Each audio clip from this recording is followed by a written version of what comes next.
Shabbat Shalom. This week's portion is Shoftim. Again, we're in the midst of Moses' speeches to the people of Israel as he's saying goodbye and farewell, and he's very concerned to get in as much of the message as he can. The speeches are very long, but there's also this sense of urgency.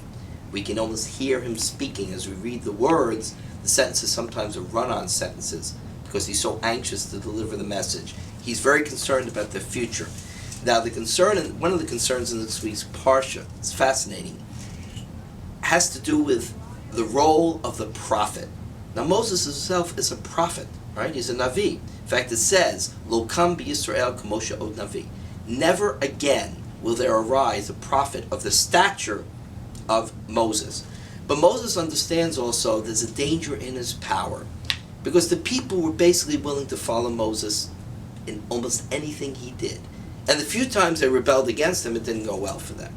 But Moses understands there will be false prophets. There will be people who rise up, very, very charismatic, very influential, magnificent speakers, who will influence people and tell them what their future is about, give them directions. And Moses says, here's what you have to do. If a prophet arises who gives you an instruction that you know is against what's written in the Torah, or what's against how the Torah has been interpreted by the rabbis throughout the generations, by the scholars, don't listen to that person just because they're charismatic, because they speak well, because they have influence. The Torah was given to us in writing. We read it out loud. You ever wonder why we read it out loud so often? Very simple reason.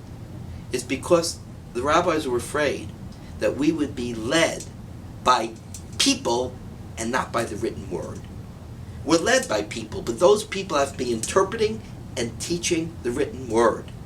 That's the key. We have to be loyal to the teaching of the Torah. And it does happen sometimes that a leader will come forward, and Moses said it could be a prophet, who will show you a direction that's against our tradition. So let's take an example.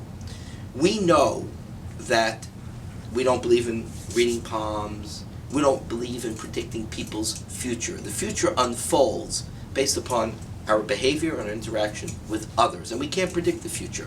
We have free will.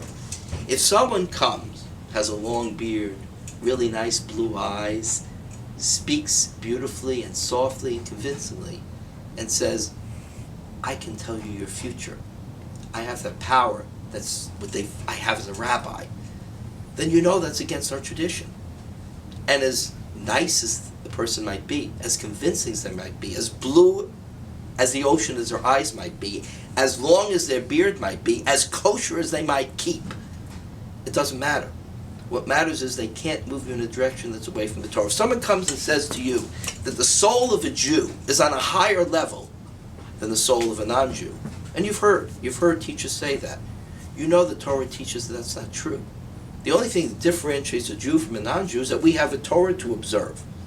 We have obligations that they don't have.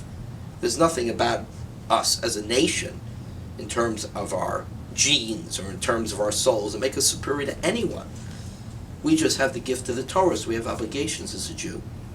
And that Torah is great, and it can make us greater people if we follow it. But it isn't because we're born in any special way. So if a rabbi comes, and he's very religious and very convincing and teaches you this against the Torah, that the soul of a Jew is better than the soul of a non-Jew, what Moses is saying is, you have this written Torah, and you're going to read it and study it, because you are to be influenced by the written word and the interpretation by the majority of Jewish leaders throughout the ages, and your own intelligence to look and say, this doesn't make sense.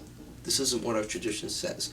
So Moses himself is saying, if someone arises like me, a powerful leader, a convincing leader, who does even miracles, splitting seas, or we say that he did miracles, if what he teaches is against that written word, against your own common sense, you who hear the Torah and read the Torah and study the Torah on a regular basis, then you know that that's moving in the wrong direction.